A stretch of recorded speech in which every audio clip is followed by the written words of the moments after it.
Timón es mi nombre, hijo de mi padre, también Timón, de Atenas. Pero si es la pieza peor escrita de Shakespeare, hasta se duda de que la haya escrito él, macho. Pesa mi padre, pesa su leyenda de noble, guapo, rico, seductor, parrandero y botarate. ¿Pero quién dijo que yo quiero montar timón? Ah, no.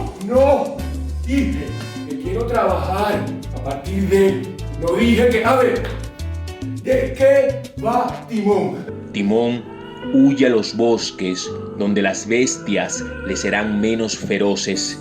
Se irá y fermentará su odio a la humanidad por los siglos de los siglos. Amén. Si papá fue Timón de Atenas, ¿yo quién sería? Timón de